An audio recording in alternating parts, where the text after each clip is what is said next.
Hi అండి. అందరికీ నమస్కారం. Welcome to my channel. ఈ వీడియోలో ప్రభుత్వ ఉద్యోగులకు భారీ శుభవార్త వచ్చేసింది. ఈ రోజు నుండి అమల్లోకి అంటూ అప్డేటు. సో, దీనికి సంబంధించిన పూర్తి వివరాలు ఈ వీడియోలో తెలుసుకుందాము. వీడియో అయితే ఎక్కడే గాని స్కిప్ చేయకుండా ఎండ్ వరకు చూసేయండి. అప్పుడు ఇన్ఫర్మేషన్ పూర్తిగా అర్థమవుతుంది. అలాగే ఈ వీడియో చూస్తున్న ప్రతి ఒక్కరు వీడియోకి లైక్ చేయండి ఫ్రెండ్స్. ఈ వీడియోని తోటి ఉద్యోగ పెన్షన్ మిత్రులతో అయితే షేర్ చేయండి. కొత్తగా మన ఛానల్ చూస్తున్నవారు ఇంకా ఎవరైనా సబ్స్క్రైబ్ చేసుకోకపోతే వెంటనే మన ఛానల్ అయితే సబ్స్క్రైబ్ చేసుకోండి. సబ్స్క్రైబ్ చేసుకోవడం వల్ల నేను చేసే ప్రతి ఒక్క వీడియో మీ వరకు రీచ్ అవుతుంది. ఇక ఆలస్యం చేయకుండా వివరాల్లోకైతే వెళ్ళిపోదాము.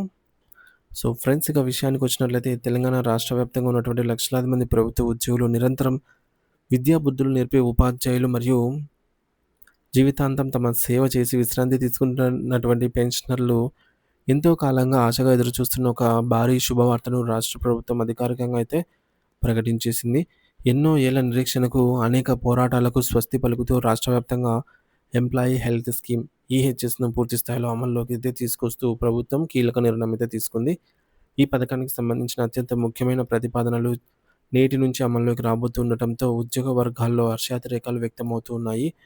ప్రభుత్వం కేవలం మాటలతో సరిపెట్టకుండా ఉద్యోగులందరికీ నాణ్యమైన మరియు మెరుగైన వైద్య సేవలు అందించడమే పరమావధిగా భావించి ఈ దిశగా అయితే అత్యంత వేగంగా అడుగులు వేస్తోంది. ఈ యొక్క ప్రతిష్టాత్మకమైనటువంటి ఆరోగ్య పథకాన్ని ఎటువంటి అవినీతికి తావు లేకుండా అత్యంత పారదర్శకంగా మరియు సమర్థవంతంగా నిర్వహించాలి అనేటటువంటి లక్ష్యంతో కేవలం 2 రోజుల్లోనే ప్రత్యేకమైన హెల్త్ కేర్ ట్రస్ట్‌ను ప్రభుత్వం అయితే ఏర్పాటు చేయబోతోంది. ఈ యొక్క ట్రస్ట్ ఏర్పాటైనటువంటి కేవలం వారం రోజుల వ్యవధిలోనే ఈ పథకానికి సంబంధించిన పూర్తిస్థాయి మార్గదర్శకాలను, నియమ నిబంధనలను మరియు విధి విధానాలను ప్రభుత్వం అధికారికంగా విడుదల చేయనుంది. మరి దీనివల్ల ఏ ఆసుపత్రికి వెళ్ళాలి, ఏ జబ్బులకు చికిత్స అందుతుంది అనే విషయంలో ఉద్యోగులకు పూర్తి స్పష్టత అనేది లభిస్తుంది. రాష్ట్ర ప్రభుత్వ ప్రధాన కార్యదర్శి సీఎస్ అయినటువంటి కె. రామకృష్ణరావు వివిధ ఉద్యోగ సంఘాల నేతలతో నిర్వహించినటువంటి సుదీర్ఘ భేటీలో ఈ కీలక నిర్ణయాలను స్వయంగా అయితే వెల్లడించారు. మరి రాష్ట్రంలో గుర్తింపు పొందినటువంటి అన్ని కార్పొరేట్ మరియు ప్రైవేటు ఆసుపత్రులలో ఈ మంగళవారం నుంచే వైద్య సేవలైతే ప్రారంభం అయ్యేలాగా యుద్ధ ప్రాతిపదికన చర్యలైతే తీసుకుంటున్నామని అయితే ఆయన స్పష్టం చేశారు. ఈ యొక్క బహుతర పథకం నిర్వహణ కోసం ఉద్యోగుల మూల వేతనం బేసిక్ పే నుండి 1.5% మొత్తాన్ని చందాగా లేదా ప్రీమియంగా కోత విధించాలని ప్రభుత్వం నిర్ణయించింది. ప్రారంభంలో ఈ యొక్క వేతన కోతపై ఉద్యోగ సంఘాల నుంచి కొంత నిరసన వ్యక్తమైనప్పటికీ నాణ్యమైన కార్పొరేట్ వైద్యం మరియు ఎటువంటి నగదు చెల్లించాల్సిన అవసరం లేనటువంటి నగదురహిత చికిత్స అందరికీ అందుబాటులోకి రావాలనేటటువంటి ఉద్దేశంతో దీనిని అంగీకరించారు. మరి ఉద్యోగుల కుటుంబాలపై అకస్మాత్తుగా పడే భారీ వైద్య ఖర్చుల భారాన్ని తగ్గించడమే ఈ యొక్క పథకం యొక్క అసలు ఉద్దేశమని సీఎస్ గారు ఈ సందర్భంగా అయితే వివరించారు. మరి ఈ నిధులన్నీ కూడా మరే ఇతర అవసరాలకు వాడకుండా ఉండేందుకు ప్రభుత్వం ఒక ప్రత్యేకమైన బ్యాంకు ఖాతాను తెరిచి దానిని కొత్తగా ఏర్పడే ట్రస్ట్ ద్వారా స్వయం ప్రతిపత్తితో పర్యవేక్షించనుంది. అంటే ఈ నిధులు కేవలం ఉద్యోగుల వైద్య అవసరాలకే ఖచ్చితంగా ఖర్చు చేయబడతాయి. కేవలం ఉద్యోగి నుంచి వసూలు చేసే ఈ యొక్క 1.5% మాత్రమే కాకుండా ప్రభుత్వం కూడా తన వంతుగా అదే మొత్తాన్ని 1.5% మొత్తాన్ని ఆరోగ్య నిధికి జమ చేయబోతోంది. మరి దీనివల్ల ప్రతి నెల ఒక భారీ నిధి తయారవుతుంది.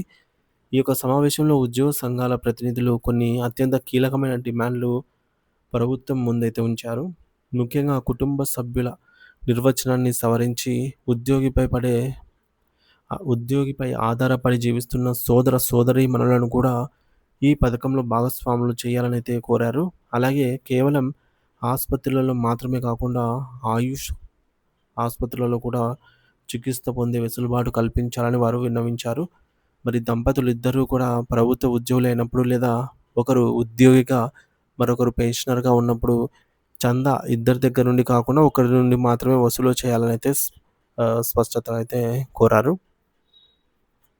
అయితే మరో ముఖ్యమైన విన్నపం ఏమిటంటే తెలంగాణ రాష్ట్ర సరిహద్దుల్లో ఉండేటటువంటి ఉద్యోగులకు లేదా అత్యవసర పరిస్థితుల్లో పొరుగు రాష్ట్రాల్లో అయినటువంటి ఆంధ్రప్రదేశ్ కానీ, కర్ణాటక కానీ, మహారాష్ట్ర వంటి వివిధ అదర్ స్టేట్స్‌లలో కూడా కార్పొరేట్ హాస్పిటల్స్‌లో ఈ యొక్క హెల్త్ కార్డులు చెల్లుబాటు అయ్యేలాగా చూడాలని అయితే వారు కోరారు.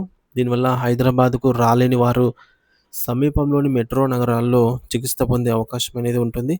అలాగే ప్రతి ఉద్యోగి ఆరోగ్యంపై నిరంతర నిఘా ఉంచేందుకు ఏటా ఓసారి ఉచితంగా సంపూర్ణ ఆరోగ్య పరీక్షలు, ఫుల్ బాడీ చెకప్ నిర్వహించాలని ఉద్యోగ సంఘాలు కోరాయి.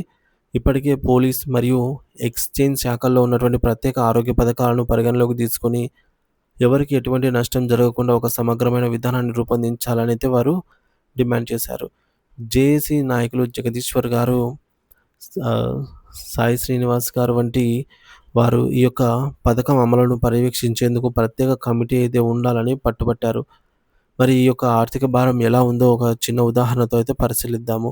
ఒక ఉద్యోగి యొక్క బేసిక్ పే రూ. 20,000 అనుకుంటే 1.5% చందా కింద ఆ ఉద్యోగికి నెలవారీ జీతం నుంచి రూ. 300 మాత్రమే కట్ అవుతాయన్నమాట. దీనికి తోడు ప్రభుత్వం కూడా రూ. 300 వేస్తుంది. అంటే మొత్తం రూ. 600 వరకు ఆ ఉద్యోగి పేరు మీద హెల్త్ ట్రస్ట్‌కైతే చేరతాయి. అయితే అదే విధంగా రూ. 50,000 బేసిక్ పే ఉన్న ఉద్యోగి నుంచి రూ. 750 మినహాయిస్తే, సో, ప్రభుత్వం ఒక రూ. 750 కలిపి మొత్తం ఈ రూ. 1,500ను అతని పేరు మీద హెల్త్ డిపాజిట్ కిందకైతే వెళ్తుంది. ఇలా నెల నెలా జమ అయ్యే నిధి ఏటా వేల కోట్ల రూపాయలకైతే చేరుకుంటుంది.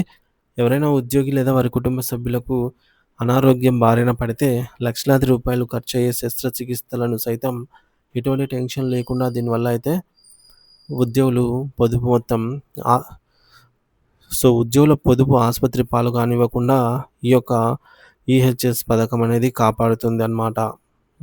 సో, ఈ విధంగా అయితే ఉండబోతుంది ఫ్రెండ్స్.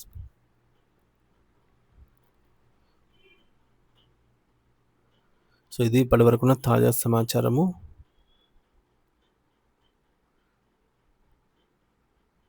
వీడియో నచ్చినట్లయితే లైక్ చేయండి, షేర్ చేయండి. Thank you for watching this video.